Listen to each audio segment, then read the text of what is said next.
سورۃ ہود آیت نمبر 69. وَلَقَدْ جَاءَتْ رُسُلُنَا إِبْرَاهِيمَ بِالْبُشْرَىٰ وَقَالُوا سَلَامًا، اور بلا شبہ یقیناً ہمارے بھیجے ہوئے ابراہیم علیہ السلام کے پاس خوشخبری لے کر آئے، انہوں نے آتے ہی پہلے سلام کہا. قَالَ سَلَامٌ، اس نے کہا سلام ہو. فَمَا لَبِثَ أَن جَاءَ بِعِجْلٍ حَنِيذٍ، پھر دیر نہیں کی کہ ایک بھنا ہوا بچڑا لے آیا.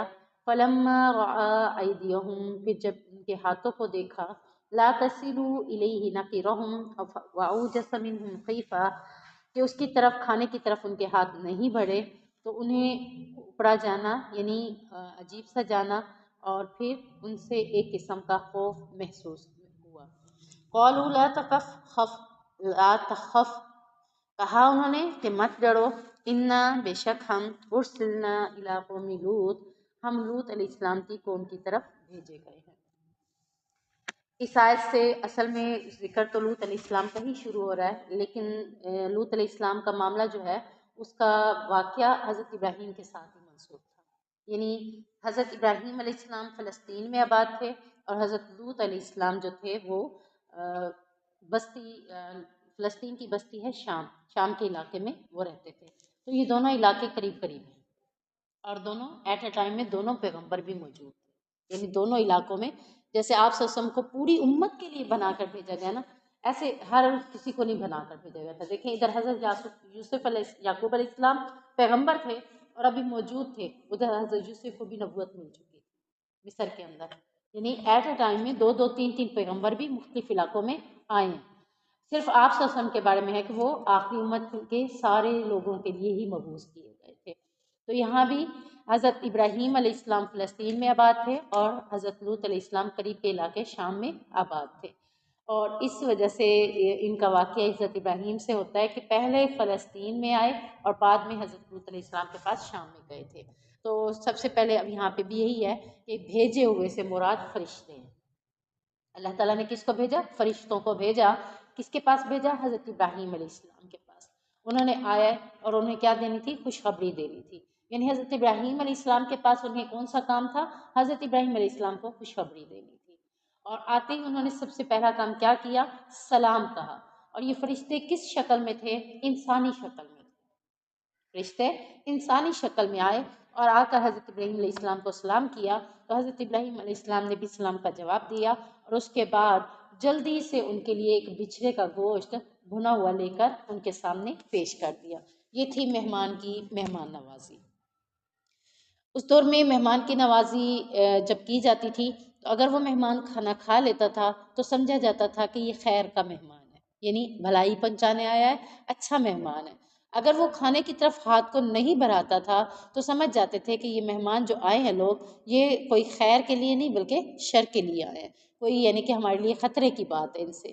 تو حضرت ابراہیم علیہ السلام نے بھی فوراً ان کے لیے کھانا تیار کیا. کھانا کون سا تھا؟ بچھڑے کا گوشت بنا ہوا لے کر آئے. اور جب انہوں نے دیکھا کہ فرشتوں نے ان کی طرف ہاتھ کو نہیں بڑھایا، ابھی تک حضرت ابراہیم علیہ السلام کو پتہ نہیں تھا کہ یہ فرشتے ہیں. انسانی شکل میں جو تھے انہیں پتہ نہیں تھا کہ یہ فرشتے ہیں.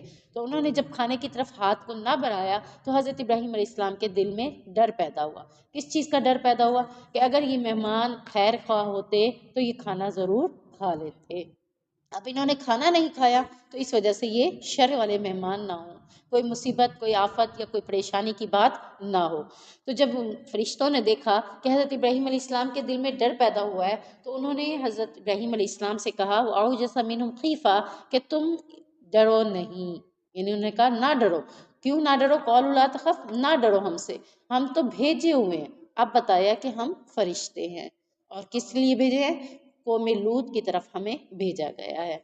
تو وہاں جانے سے پہلے ہم آپ کے پاس آئے ہیں تاکہ آپ کو بھی اللہ تبارک و تعالیٰ نے جو کام آپ کے ذمہ لگایا آپ کو کہنے کو، وہ بھی کرتے جائیں. تو آگے کون سا کام تھا ان کے لیے وہ ہم دیکھتے ہیں. وَامْرَأَتُهُ قَائِمَةٌ فَضَحِكَتْ فَبَشَّرْنَاهَا بِإِسْحَاقَ وَمِنْ وَرَاءِ إِسْحَاقَ يَعْقُوبَ، اور اس کی بیوی کھڑی تھی. یعنی یہ باتیں، یہ معاملات وہ بھی سن رہی تھی. جب اس نے بھی دیکھا کہ کھانے کی طرف ہاتھ نہیں بڑھائے تو وہ بھی ڈر گئی تھی، اور پھر وہ ساری باتیں سن رہی تھی جب انہوں نے کہا کہ ہم تو تمہارے پاس صرف تمہیں کیا دینے کے لیے آئے ہیں، بالبشرا، خوشخبری دینے آئے ہیں۔ تو یہ بات جیسے ہی بیوی نے سنی خوشخبری کی کہ کون سی خوشخبری ہے، تو یہاں پر اس خوشخبری کا ذکر کیا جا رہا ہے کہ وہ ہنس پڑی، یعنی خوشخبری کی بات کو سنتے ہی وہ ہنس پڑی۔ کس چیز کی خوشخبری تھی؟ کہ آپ کو اسحاق ہوگا اور اسحاق کا بیٹا یعقوب بھی ہوگا۔ اب آپ دیکھ لیں، حضرت یعقوب علیہ السلام کس کے بیٹے تھے؟ حضرت اسحاق کے، اور حضرت اسحاق کس کے بیٹے تھے؟ حضرت ابراہیم علیہ السلام کے، یعنی یہ شجرہ نسب۔ ہم کہیں گے حضرت ابراہیم علیہ السلام کے بیٹے کون تھے؟ اسحاق۔ اسحاق کے بیٹے کون تھے؟ یعقوب۔ یعقوب کے بیٹے کون تھے؟ یوسف۔ یوسف کے آگے پھر نسل آگے چلتی گئی اسی طریقے سے، یعنی یہ دیکھیں پے در پے ان کے گھر میں پیغمبری کا سلسلہ چل رہا تھا۔ تو یہاں پر انہیں خوشخبری دی، کیوں دی؟ حضرت ابراہیم علیہ السلام کی 2 بیویاں تھیں، حضرت سارہ تھی اور حضرت ہاجرہ تھی، یہ 2 بیویاں تھیں۔ ہاجرہ سے انہیں کون سا بیٹا ہوا؟ اسماعیل علیہ السلام۔ اور حضرت سارہ سے انہیں کوئی اولاد نہیں ہوئی تھی، تو حضرت سارہ یہ دل میں ایک قسم کی امنگ رکھتی تھی، امید رکھتی تھی کہ مجھے بھی اولاد ہوتی، میرا بھی بچے ہوتے۔ تو اللہ تبارک و تعالیٰ نے جب ان کی اس بات کو دیکھا تو اللہ تعالیٰ نے ان کو بڑھاپے میں، یہ جو خوشخبری تھی جس کے اوپر وہ ہنس رہی تھی، ہنسنے کی اصل وجہ یہ تھی کہ دونوں بڑھاپے کو پہنچ چکے تھے، حضرت ابراہیم علیہ السلام بھی اور حضرت سارہ بھی بڑھاپے کو پہنچ چکی تھی۔ تو حضرت سارہ ہنس پڑی کہ ہم دونوں بڑھاپے میں پہنچ گئے ہیں، یعنی آگے آیت کے اندر بھی ہے، قالت یا ویلتا اعلد وانا عجوز وهذا بالی شیخا، کہنے لگی وہ، یہ جو قالت کا صیغہ ہے یہ ہے مؤنث، یہاں پہ اب کون بول رہی ہیں؟ حضرت سارہ بول رہی ہیں۔ کہا انہوں نے، میری بربادی، کیا میں جنوں گی جبکہ میں بوڑھی ہوں اور یہ میرا خاوند بھی ہے اور وہ بھی بوڑھا ہے؟ یقیناً یہ تو ایک عجیب چیز ہے، یعنی آج تک ہم نے نہیں سنا تھا کہ بوڑھے بھی بچے پیدا کرتے ہیں۔ ایک عمر ہوتی ہے بچہ پیدا کرنے کی، اور اس میں بچے پیدا ہو گئے تو ٹھیک ہے، نہیں ہوئے تو پھر وہ عمر کے بعد بچے پیدا نہیں ہوتے۔ وہ عمر کون سی ہے؟ جب تک عورت کو مینسز آتے ہیں تب تک اس کے اولاد ہونے کے چانسز ہوتے ہیں، اور جب اس کے مینسز کا معاملہ ختم ہو جائے، اللہ دینا چاہے تو تب بھی دے سکتا ہے، لیکن ایک دنیا کے اصول کے مطابق اب اس کو پریگننسی نہیں ہو سکتی۔ کیوں؟ کیونکہ مینسز کا سلسلہ ختم ہو چکا ہے اس کا۔ اب حضرت سارہ تعجب کر رہی تھی، یعنی ان کے لیے یہ بات بڑی عجیب تھی کہ ہم دونوں بڑھاپے کو پہنچ چکے ہیں تو اب کیسے ہوگی، یعنی تعجب میں کہہ رہی ہیں کہ کیسا ہوگا، یہ تو بڑی عجیب بات کی ہے، اب میں اچھی لگوں گی جنتے ہوئے بچے اور میری عمر ہے اس طرح کی، یعنی وہ ایک اپنی فیلنگز بیان کر رہی ہیں کہ میں کیا سے لگوں گی، تو یہ تو بہت ہی عجیب ہوگا۔ تو فرشتوں نے کہا، قالوا اتعجبین من امر اللہ رحمۃ اللہ وبرکاتہ علیکم اہل البیت انہ حمید مجید۔ تو انہوں نے کہا، تو اللہ کے حکم پر تعجب کرتی ہے، یعنی اللہ کا حکم جو بھی ہو اللہ تو وہ کام کر کے رہتا ہے، تمہیں تعجب کس بات کے اوپر ہے؟ اللہ کی رحمت اور اس کی برکتیں ہوں تم پر اے گھر والو، یعنی کس گھر والوں؟ حضرت ابراہیم اور حضرت سارہ کو کہا جا رہا ہے کہ اب اللہ نے ایک حکم کر دیا ہے کہ تمہیں اسحاق دینا ہے، تو اللہ کی رحمت اور برکتیں ہوں تمہارے اوپر، بے شک اللہ رب العزت تو بے حد تعریف کیا گیا ہے اور بڑی ہی شان والا ہے۔ یہاں سے پتہ چلتا ہے کہ حضرت حاجرہ کو اللہ نے اسماعیل دیا تو سارہ کی جو تمنا تھی، خواہش تھی، اس کی تمنا کیسے پوری ہوئی؟ حضرت اسحاق کے ساتھ۔ لیکن بڑھاپے کی وجہ سے انہیں تعجب تھا اور ناامید تھی، تو انہیں یہ بڑی عجیب بات ہوئی کہ اب ہمارے سے لڑکا کیسے ہوگا۔ تو فرشتوں نے سب سے بڑی بات کیا کی کہ اللہ کا فیصلہ ہی یہی ہے، اللہ نے تم پر اپنی رحمت اور برکت کر دی، اب تمہیں اس کے اوپر خوش ہونا چاہیے۔ اللہ تو اپنے بندوں پر ہمیشہ نعمتوں کی بارش کرتا رہتا ہے تاکہ لوگ اس کی کیا کریں؟ تعریف بھی ادا کریں اور اس کا شکریہ بھی ادا کریں۔ جب ایک انسان کو کسی نعمت ایسی مل جاتی ہے جو تمنا کر رہا ہو، جب وہ نعمت مل جاتی ہے تو اس پہ اسے کیا نکلتا ہے؟ الحمدللہ، اللہ کا شکر ادا کرتا ہے۔ تو اس نعمت کے اوپر اللہ کی تعریف بھی کر رہا ہے، تو یہ سب تعریفیں اللہ کے لیے ہے کہ جس نے مجھے یہ نعمت سے نواز دیا، اور وہ ہمیشہ ہی اپنے بندوں کے اوپر بہت ہی احسان کرتا رہتا ہے۔ تو تم پر بھی اللہ نے احسان کیا کہ تمہاری تمنا تھی، اللہ تبارک و تعالیٰ کی رحمت جوش میں آئی اور اللہ تبارک و تعالیٰ نے تمہیں اپنے طرف سے یہ خوشخبری بھیجی ہے کہ تمہیں اب لڑکا پیدا ہوگا، جس کا نام بھی ساتھ میں ہی بتا دیا، نام کی ٹینشن بھی نہیں ہے، نام بھی کیا رکھنا ہے؟ اسحاق، اور اسحاق کا بیٹا ہوگا، اس کا نام بھی کیا رکھنا ہے؟ یعقوب علیہ السلام۔ اب یہاں پر دیکھتے ہیں کہ اللہ تبارک و تعالیٰ واقعی قابل تعریف ہے، ستائش کے لائق ہے کہ وہ بہت کچھ نعمتوں کو دینے پہ قادر ہے۔ تو کہتے ہیں کہ صحابی سیدنا کعب بن عجرہ بیان کرتے ہیں کہ ہم نے عرض کیا اللہ کے رسول صلی اللہ علیہ وسلم، آپ پر اور اہل بیت پر ہم درود کیسے بھیجیں؟ یعنی تعریف کرنے کے لیے اللہ کی تعریف بھی کرتے ہیں، آپ صلی اللہ علیہ وسلم پر درود کیسے بھیجیں جو اللہ تبارک و تعالیٰ ہمیں کہتا ہے یا ایھا الذین آمنوا صلوا علیہ وسلموا تسلیما، اے ایمان والو نبی پر درود بھیجو۔ تو ہم کیسے درود بھیجیں؟ تو اللہ تبارک و تعالیٰ کے پیارے نبی نے فرمایا تم اس طرح سے کہو، یعنی وہی درود جو ہم نماز کے اندر پڑھتے ہیں، اللہم صلی علی محمد وعلی آل محمد، پورا مکمل یہ درود اللہ کے نبی صلی اللہ علیہ وسلم نے پڑھ کر سنایا، اور پھر اسی درود کو پڑھنے کا حکم دیا کہ تم نے جب بھی مجھ پر درود بھیجنا ہو تو یہی درود بھیجو۔ اس کی تعلیم نبی کریم صلی اللہ علیہ وسلم نے خود سے دی ہے۔ اب دیکھیں وہ عربی لوگ تھے، ایسے ہی ہے نا، عربی زبان کے اوپر مہارت تھی انہیں، وہ کچھ بھی عربی میں لکھ کر دے سکتے ہیں، کر سکتے ہیں نا کچھ بھی۔ مثال کہ آپ کی تعریف کرنی ہے، میں اپنی اردو لینگویج میں آپ کی تعریف کرنے بیٹھوں تو مجھے کوئی لفظوں کی ضرورت تو نہیں ہوگی کسی سے، یا کسی سے پوچھنے کی ضرورت ہوگی۔ ان کی زبان عربی تھی تو عربی میں نبی کریم صلی اللہ علیہ وسلم کی تعریف درود کی صورت میں کر سکتے تھے، لیکن پھر بھی انہوں نے کیا پوچھا ہے کہ اللہ کے نبی آپ بتائیے کہ آپ کی تعریف کن الفاظ میں کرنی ہے، آپ پر درود کن الفاظ میں بھیجنا ہے۔ چاہنے کو وہ خود بھی بنا سکتے تھے، بنانے کے لیے انہیں کوئی مسئلہ نہیں تھا، لیکن پھر بھی انہوں نے پوچھا کہ آپ بتائیے کہ آپ پر درود پڑھنا ہو تو کون سا درود پڑھیں، یعنی آپ پر رحمتیں اور برکتیں اور آپ کے گھر والے پر درود، اہل بیت پر درود کیسے پڑھنا چاہیے، تو وہ اللہ کے نبی صلی اللہ علیہ وسلم نے ہمیں پڑھ کر سنا دیا۔ اب یہاں سے یعنی کہ یہ حضرت ابراہیم علیہ السلام کا معاملہ تھا کہ فرشتے ان کے پاس کیا کرنے آئے تھے، صرف اسی چیز کا پیغام دینے آئے تھے، اور وہ ایک خوشخبری تھی کہ اسحاق اور یعقوب کی، یہ خوشخبری انہیں دے دی۔ جب یہ خوشخبری دے دی اور وہ اس کے اوپر تعجب کرنے کے بعد مطمئن بھی ہو گئے، جب باتیں سلسلہ ختم ہو گیا تو پھر کیا ہوا، فلما ذهب عن ابراہیم الروع، پھر جب ابراہیم علیہ السلام کی گھبراہٹ دور ہو گئی اور اس کے پاس خوشخبری بھی وجاءته البشرى، اور اس کے پاس خوشخبری بھی آ گئی، اب انہیں بے چینی تھی کس چیز کی، کہ انہوں نے فرشتوں نے یہ بھی کہا تھا کہ ہم لوط علیہ السلام کی قوم کی طرف بھیجے، اصل ہمارا کام کیا ہے، لوط علیہ السلام کے پاس۔ اللہ کبھی بھی فرشتوں کو بھیجتا ہے کسی قوم پر تو قوم پر بھیجنے کا مقصد کیا ہوتا ہے، عذاب۔ اب انہیں فکر تھی، کہنے لگے یجادلونا فی قوم لوط، یعنی وہ قوم لوط علیہ السلام کی قوم کے بارے میں ان سے جھگڑا کرنے لگے۔ کس چیز کا جھگڑا تھا، انہیں پتا تھا کہ اب یہ فرشتے بھیجے گئے ہیں تو کوئی عذاب ہوگا، کوئی معاملہ ہوگا، تو اب حضرت ابراہیم علیہ السلام نے فرشتوں سے ہم کلام ہوتے ہوئے کہا کہ میں تمہارے سے ان کے بارے میں جھگڑتا ہوں۔ کس چیز کے اوپر جھگڑتا ہوں، کہ وہ حضرت لوط علیہ السلام جو ہے وہ تو بہت زیادہ ہیں اور ان ایمان والے ہیں، اور ان کے ساتھ جو مسلمان ہیں ان کا بھی یعنی بہت زیادہ عقیدہ اچھا ہے، تو آپ جو عذاب لے کر آ رہے ہیں تو اس عذاب کے بارے میں حضرت لوط اور ان لوگوں کا کیا ہوگا۔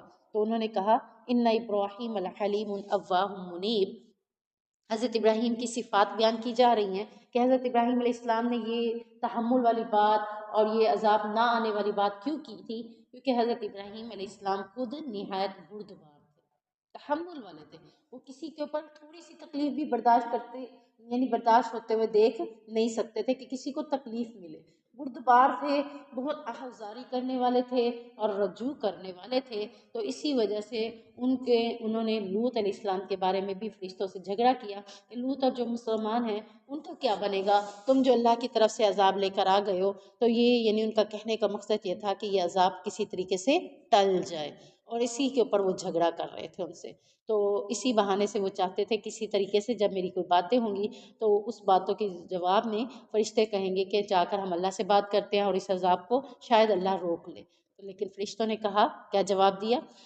سورۃ عنکبوت کے اندر انہوں نے اس کا جواب دیا، یہاں انہوں نے جواب نہیں دیا اس طرح کا، سورۃ عنکبوت میں تفصیل سے ہے تو وہاں پر یہ بات اس طرح سے کی کہ ہم اس سے زیادہ جاننے والے ہیں جو اس میں ہیں، یعنی آپ کہہ رہے ہیں لوط اور مسلمان لوگوں کا کیا ہوگا، تو ہم اس سے زیادہ جاننے والے ہیں، یعنی اللہ نے جو ہمارے ذمہ کام لگایا ہے وہ یہی تو لگایا ہے کہ جو ایمان والے ہیں ان کو الگ کر دینا ہے اور جو باقی نافرمان عذاب انہی کے اوپر بھیجنا ہے، تو ہم ان کو بچا لیں گے جو لوط علیہ السلام ہوں گے اور لوط کے اہل ہوں گے، اہل میں بیوی آئے گی، بیٹا آئے گا نہیں آئے گا، اہل ایمان آئیں گے، تو لوط علیہ السلام کی بیوی کے بارے میں آتا ہے کہ وہ ایمان والی نہیں تھی.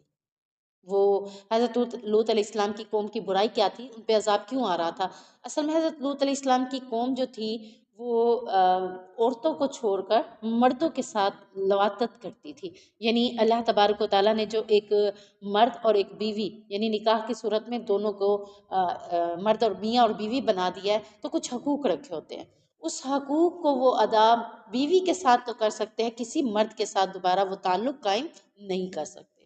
تو وہ یہ کرتے تھے کہ عورتوں کی بجائے وہی تعلق وہ مردوں سے کرتے تھے، جسے لواطت کہا گیا ہے. یہ ایک بری بیماری تھی، برا فعل تھا جو حضرت لوط علیہ السلام کی قوم کیا کرتی تھی. اسی لیے اس کام سے بچنے کے لیے نا بہترین بات یہی ہے کہ آج کے دور میں بھی شیطان انسان کے ساتھ ہے. لڑکے کبھی راتوں کو اکٹھے ہو کر ایک ہی جگہ پر محفل نہ جائیں. شیطان انسان کے ساتھ ہے، کیونکہ اللہ کے نبی صلی اللہ علیہ وسلم نے یہ بھی بتا دیا نا کہ جہاں ایک لڑکا ہوگا ایک لڑکی ہوگی تو تیسرا اس میں کون ہوگا؟ جہاں دو لڑکے ہوں گے وہاں بھی تیسرا ان میں کون ہوگا؟ شیطان. کچھ بھی ان سے برا کروا سکتا ہے، کچھ بھی غلط کروا سکتا ہے. مثال کے طور پر میں آپ کو تھوڑا سا ہنٹس دیتی ہوں. جیسے کہ دو لڑکیاں بیٹھی ہوتی ہیں، اب دونوں کی دوستی اتنی عروج پہ چلی جاتی ہے. یہ غلط ہے، میں بتا رہی ہوں جو چیز وہ غلط ہے، لیکن معاشرے کی عکاسی کر رہی ہوں کہ ان کی دوستی اتنی عروج پہ چلی جاتی ہے کہ وہ جیسے ہی ایک دوسرے سے ملتے ہیں تو بوسو کنار بھی شروع کر دیتے ہیں. الفت میں بوس کر لینا یعنی کس کر لینا اس میں کوئی مذائقہ نہیں ہے، لیکن وہ اس قدر دوستی میں آگے بڑھ جاتے ہیں کہ وہ انہیں ایک دوسرے کو کس کرتے ہوئے مزہ آتا ہے. یعنی وہ اس میں خوشی کی بجائے مزہ فیل کرتے ہیں، اور یہ چیز غلط ہے. اسی طرح لڑکا لڑکے سے جب یہ کام کرے گا تو یہ غلط ہے، اسی کو برا فعل کہا گیا ہے. اسی طرح نبی کریم صلی اللہ علیہ وسلم نے ایک مرد کو ایک بیوی کے ساتھ یعنی خاوند کو بیوی کے ساتھ بوسو کنار سے منع نہیں کیا کہ وہ جائز فعل ہے. اب اس کو ہٹ کر جب کریں گے تو یہ ناجائز ہو جائے گا. ٹھیک ہے نا؟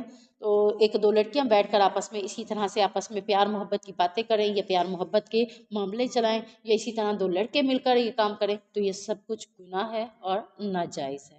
یہی کام حضرت لوط علیہ السلام کی قوم کرتی تھی. اب حضرت لوط علیہ السلام کے بارے میں جب جھگڑا کیا تو فرشتوں نے کہا ہم ان کے گھر والوں کو بچا لیں گے، اہل کو بچا لیں گے، باقی کو عذاب آئے گا. تو حضرت ابراہیم علیہ السلام نے کیا کہا؟ یا ابراہیم اعرض عن ھذا، اے ابراہیم اسے رہنے دے، یعنی اس ٹاپک کو آپ رہنے دیں. جو کام ہمارے ذمہ لگا ہے ہم نے وہ کرنا ہے، آپ اس معاملے میں ہم سے جھگڑا نہ کریں، اس موضوع پر آپ کوئی بات بھی نہ کریں. کیوں نہ کریں؟ انہو قد جاء امر ربک، کہ بے شک تیرے رب کا حکم آ چکا ہے. یعنی ہم اپنی مرضی سے تو نہیں آئے نا عذاب دینے کے لیے، اب اللہ کا حکم آ چکا ہے. ہمارے ساتھ تم جھگڑا کر یا اس موضوع کے اوپر بات کر کہ ابھی ان کے اوپر عذاب نہ آئے، تو یہ بات ماننے والی نہیں ہے، کیونکہ ہم اللہ کے حکم کے پابند ہیں، تمہارے حکم کے پابند نہیں ہیں. تو اللہ کا حکم آ چکا ہے کہ حضرت لوط علیہ السلام کی قوم پر عذاب آئے گا. وَإِنَّهُمْ آتِيهِمْ عَذَابٌ غَيْرُ مَرْدُودٌ، اور یہ لوگ ان پر وہ عذاب آنے والے ہیں جو ہٹایا جانے والا نہیں ہے. تو حدیث بھی ہم نے پہلے بھی پڑھی تھی کہ آپ صلی اللہ علیہ وسلم نے فرمایا کہ اللہ تعالیٰ جب ظالم کو مہلت دیتا ہے تو دیتا ہی رہتا ہے، لیکن جب پکڑنے پہ آتا ہے تو شدت کے ساتھ پکڑ لیتا ہے. تو ان کو بڑی مہلت دی تھی، بہت زیادہ مہلت ملی تھی، لیکن اس کے باوجود انہوں نے اپنی روش کو نہ بدلا. جس کو بھی جس مرد کو بھی دیکھتے تھے اس قوم کے لوگ اس کے پیچھے پڑ جاتے تھے، اور اس کے پیچھے پڑنے کی وجہ سے وہ ایسے معاملے کرتے تھے. تو اللہ تبارک و تعالیٰ نے جب ڈھیل دینے کے بعد پکڑنے پہ آیا تو ان کو بڑا سخت اور بڑا شدید پکڑا. کس طرح سے پکڑا اللہ تعالیٰ نے؟ وَلَمَّا جَاءَتْ رُسُلُنَا لُوطًا سِيءَ بِهِمْ وَضَاقَ بِهِمْ ذَرْعُهُمْ وَقَالَ هَٰذَا يَوْمٌ عَصِيبٌ، اور جب ہمارے بھیجے ہوئے لوط کے پاس آئے وہ ان کی وجہ سے مغموم ہوا اور ان سے دل تنگ ہوا، اور اس نے کہا کہ یہ وہ بہت سخت دن ہے. اب دیکھیں فرشتے ابراہیم سے رخصت ہو کر لوط علیہ السلام کے پاس آ گئے. لوط علیہ السلام اس وقت بہت ہی کم عمر تھے، نوجوان تھے، خوبصورت بھی تھے. انہیں اس حالت میں دیکھ کر پریشان ہو گئے، یعنی لوط علیہ السلام فرشتوں کو اس حالت میں دیکھ کر پریشان ہو گئے. کیوں پریشان ہو گئے؟ دل میں سوچا کہ آج کا دن تو بڑا ہی مشکل ہے، میں کیسے اپنی قوم کے لوگوں کو سے ان کو بچاؤں گا. کن کو بچاؤں گا؟ فرشتوں.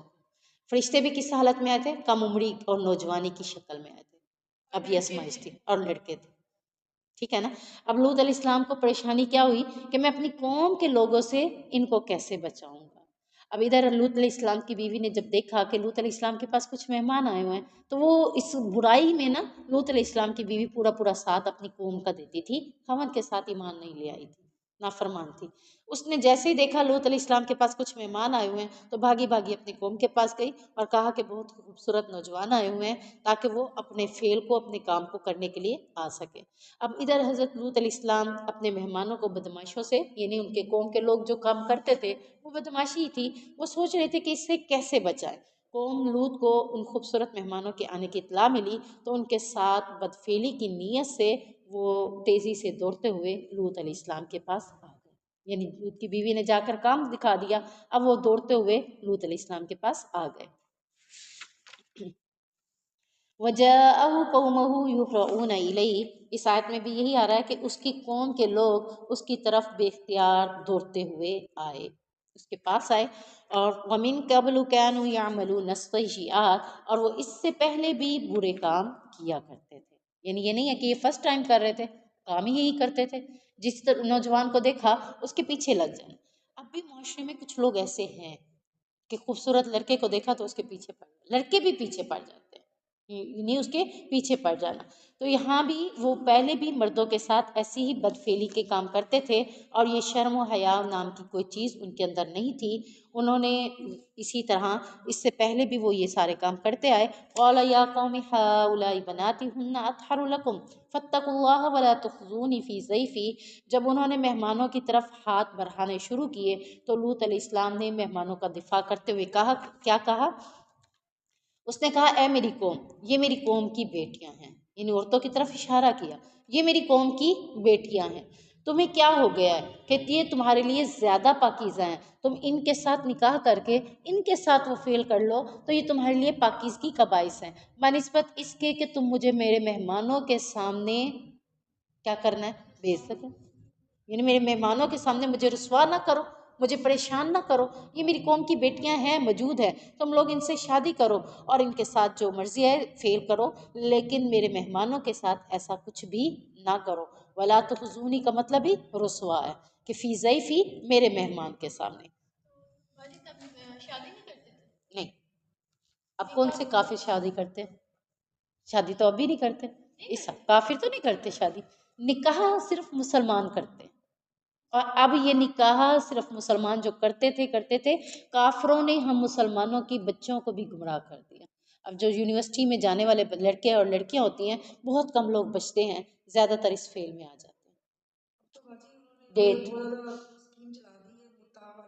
ہاں جی، متولی، بالکل بھائی، وہ کہتے ہیں یہ جائز ہے نا، بالکل یہ شیعہ کا ہے، بالکل، یعنی کہ ایک اصل میں نا ہمارے ہاں جب طلاق ہو جاتی ہے نا، خاوند بیوی کو طلاق دے دیتا ہے تو ہمارے علماء بھی تو فتویٰ یہی دے دیتے ہیں نا کہ ایک رات کے لیے حلالہ کروا لو، وہ حلالہ ہی تو متع کا ہے، یعنی نکاح کو ایک لیمٹ کے ساتھ کر لیں۔ نہیں نہیں، بالکل بالکل، آپ صلی اللہ علیہ وسلم کے دور میں نہیں تھا، آپ صلی اللہ علیہ وسلم سے پہلے لوگ اس کو ایسا فعل کرتے تھے، اسی کو ہی متع کہا گیا تھا کہ ایک مقررہ مدت کے ساتھ نکاح کرنا، لیکن اب تو جو ہائی لائٹ کر رہے ہیں وہ یہ مقررہ مدت کے ساتھ بھی نہیں، وہ تو ایک الگ ہی انہوں نے، یعنی کہ ایک زنا کو ہی ترغیب دے رہے ہیں قسم کی، کہ اگر ہم جب بعد میں شادی کرنی ہے تو لڑکا کیا کہتا ہے، تمہارا اور میرا رشتہ تو ہو چکا ہے، ہمارے ساتھ ہی شادی ہونی ہے، تو شادی کے بعد بھی ہم نے یہ کرنا ہے تو پہلے کر لیں گے، اس میں حرجی کیا ہے؟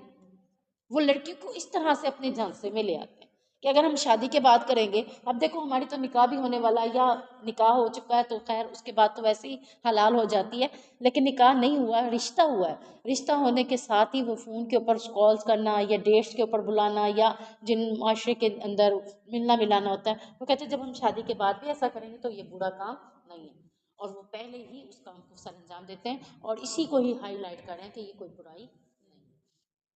کافروں میں جب بچی بالغ ہوتی ہے نا، ان کی 14 سال کی ہو، 13 سال کی ہو، تو وہ اپنی بچیوں کو گھروں سے ہی نکال دیتے ہیں، ہاں جی بالکل، اب وہ کہتے ہیں کہ ہماری سرپرستی میں تم نہیں ہو، جاؤ خود کماؤ کھاؤ پیو، یہ کافروں کا اصول ہے، گھر سے بھی نکال دیا، کھانے پینے کی ذمہ داری بھی ختم ہو گئی۔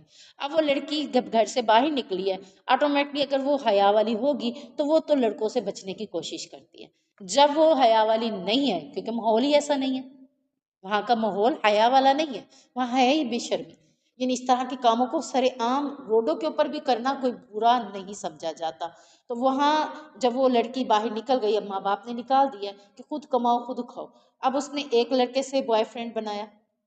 اب بوائے فرینڈ جو بنایا نا، اسی ویلنٹائن جو کل آ رہا ہے، سیدھی سی بات ہے، یہ جو ساری چیزیں ہیں یہ ساری غلط ہیں، یہ انہی کی رسمیں ہیں. وہ اب بوائے فرینڈ بنا لیا اس نے، بوائے فرینڈ بنایا، بوائے فرینڈ اس کو اپنے گھر لے گیا. اب وہ ظاہری بات ہے ٹھکانے کے لیے اس کو ٹھکانا تو چاہیے تھا. اب اس نے اسے بوائے فرینڈ کے ساتھ دوستی لگائی، 4 دن 6 دن 4 مہینے 6 مہینے اس کے ساتھ بغیر نکاح کے میاں بیوی بن کر رہے. اب وہ میاں بیوی یعنی ان کے لفظ میاں بیوی استعمال نہیں ہوتا، وہ اس کو گناہ سمجھتے ہی نہیں. جیسے لوط علیہ السلام کی قوم مردوں کے ساتھ فیل کر کے گناہ نہیں سمجھتے تھے. پھر جب اس کا اس سے دل بڑھ جاتا ہے، لڑکے کا بھی بھر گیا، دونوں نے خلاصی کر دی. اب نیا ڈھونڈا، دونوں نے نئے ڈھونڈے لوگ اور نئے. اور ان 4 مہینوں میں اگر لڑکا اس کو لڑکی کو اپنے گھر رکھتا بھی ہے تو وہ لڑکی اپنا خود کماتی ہے، خود کھاتی ہے، لڑکا اس کی ذمہ داری پھر بھی نہیں لیتا. یعنی ایک مثال دے رہی ہوں کہ 4 مہینے وہ رہے، 4 دن رہے، 6 دن رہے، سال رہے، اس کے بعد ان کا آپس میں اختلاف ہو جاتا ہے کہ نہیں بس اب ہم بوائے فرینڈ ختم ہو گئے، گرل فرینڈ ختم ہو گئے، اب نیا بوائے فرینڈ اسے مل گیا. کیوں مل گیا؟ اس کو جب ان لڑکیوں کو اور ان لڑکوں کو کشش چاہیے ہوتی ہے کہ اب اس لڑکی سے نہ کچھ ہمیں ملنا ہے، اور لڑکی دیکھتی ہے کہ اس لڑکے سے بھی اب مجھے اتنا وہ نہیں ملتا، تو اب اس نے نیا ڈھونڈ لیا، نئے کے ساتھ پینگے بڑھا دی. اور یہی چیز وہ ہماری یونیورسٹیوں اور کالجوں میں دے رہے ہیں تاکہ ہماری مسلمان نسل ویلنٹائن ڈے ہم مسلمان بھی کر رہے ہیں. وہ یہ کہتے ہیں کہ یہ 14 فروری جو ہے نا، محبت کی نشانی میں ایک دوسرے کو جس سے محبت ہے اس کو ریڈ روز دیا جائے، ریڈ کوئی چیز دی جائے. اور یہ کس میں ہوتا ہے؟ اس کی بھی جو ڈیٹیل ہے وہ یہی تھی کہ یعنی ایک لڑکا لڑکی نے محبت کی تھی، اس دور کے بادشاہ نے ان کی شادی نہیں کی تھی، ان کو بلکہ قتل کر دیا تھا. تو اسی کی یاد میں یہ ویلنٹائن ڈے منایا جاتا ہے کہ وہ سرخرو ہو گئے تو ہم اس کو یعنی کہ جو محبت کے جوڑے ہیں تو اس دن ایک دوسرے کو گفٹ دیں گے. تو وہ لوگ آپس میں دیتے بھی ہیں اور ڈیٹس پہ بھی لے جاتے ہیں، نعوذ باللہ. تو یہ سب کچھ یعنی کہ معاشرے کے اندر ہو رہا ہے. تو حضرت لوط علیہ السلام کے دور میں لڑکوں کے ساتھ یہ سب کچھ ہوتا تھا. جو کام لڑکی کے ساتھ کرنے کے تھے وہ لڑکوں کے ساتھ، اور لڑکی کے ساتھ بھی کب؟ شادی کے بعد. شادی سے پہلے کچھ بھی ایسا جائز نہیں ہے، نہ کسی لڑکے سے. حالانکہ اگر رشتہ بھی ہو جاتا ہے تو تب بھی اس کے ساتھ بات چیت کرنا ہمارے لیے جائز نہیں ہوا، کیونکہ وہ ابھی بھی میرے لیے کیا ہے؟ نامحرم. کہتے ہیں نا کہ شادی سے پہلے ایک نظر دیکھ لینی چاہیے. وہ نظر اس لیے کہا گیا ہے تاکہ دونوں کی الفت قائم رہے. سمجھ آئیے؟ الفت سے مراد یہ ہے کہ وہ ایک دوسرے کو دیکھ لیں گے تو آپس میں ذہن میں یعنی بیٹھ جائے گا کہ ایسی لڑکی ہے، اور یہ رشتہ ہونے کے بعد دیکھا جائے گا. یعنی جب گھر والے ایگریمنٹ ہے، بڑے ایگریمنٹ ہو گئے کہ ٹھیک ہے ہمیں پسند ہے، تو لڑکا لڑکی کو ایک دوسرے کو دکھانے میں کوئی حرج نہیں ہے. اب تو موبائل سے بھی دکھایا جا سکتا ہے، یعنی منع نہیں ہے. ایک بار دکھانا. اب ایک بار دکھانے سے مراد یہ نہیں ہے کہ وہ بالکل بیٹھی رہے گی اور گپ شپ لگیں گی اور باتیں ہوں گی. وہ لڑکا بیٹھا، لڑکی وہاں سے گزر جائے، بس اس نے دیکھ لیا جب بڑے ایگریمنٹ ہو چکے ہیں. اور لڑکا اب کہتا ہے کہ مجھے دکھا دے تاکہ میں بھی ایگریمنٹ کروں، اور وہ بھی ایگریمنٹ کی نیت سے ہی دیکھے گا. یہ نہیں ہے کہ دیکھ کر ریجیکٹ کرنے آئے گا، ریجیکٹ والا آپشن نہیں ہوگا اس کے پاس. یعنی اس نیت کے ساتھ دیکھنا نہیں ہے. دیکھنے کا اصل مقصد یہی ہے کہ نبی کریم صلی اللہ علیہ وسلم نے فرمایا کہ تم اسے ایک نظر دیکھ لو تاکہ تم دونوں کے دل میں ایک دوسرے کی الفت پیدا ہو جائے. یہ نہ ہو سسپینس کہ پتہ نہیں کیسے ہوگی کیسے ہوگا، وہ اپنا کوئی آئیڈیا بنا لے، اس طرح کی ہوگی میری بیوی، اس طرح کی ہوگی. لیکن اب تو گھر والے ہی تصویر لے کے چلے جاتے ہیں، آرام سے ہی دکھا دیتے ہیں. اب یہ ایسی باتیں ہی نہیں ہیں. لیکن جس وقت یہ چیزیں نہیں تھی نا، اس وقت کے لیے یہ زیادہ تھا تاکہ وہ لوگ آپس میں یعنی کہ یہ نہ ہو. مثال کے طور پر لڑکا ذہن میں کوئی آئیڈیا بنا لے کہ میری بیوی تو ایسی ہوگی ایسی ہوگی ایسی ہوگی، جب آگے آئے تو بیچاری جو بھی ہو اس کو دیکھ کے وہ پریشان ہو جائے. تو اس سے بہتر یہی تھا کہ ایک نظر دیکھنا تاکہ آپس میں ہم آہنگی پیدا ہو جائے. تو یہ مقصد نہیں ہے کہ ابھی رشتہ ہوا ہی نہیں ہے تو پہلے لڑکا کہے میں لڑکی دیکھوں گا تو اس کے بعد میرے پاس آپشن ہوگا، میں ریجیکٹ کروں یا میں جو کروں. یہ غلط ہے، یہ ٹھیک ہے.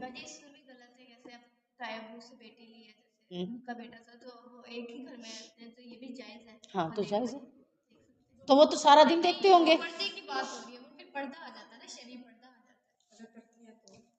نہیں یعنی کہ ایک ہی گھر میں آپ کہہ رہے ہو کہ وہ دونوں ایک ہی گھر میں رہتے ہیں اور ایک ہی گھر میں رہنے کے دونوں شادی بھی ہونی ہے لیکن وہ پردہ نہیں کرتے، ایسے انہیں چاہیے کرنا چاہیے.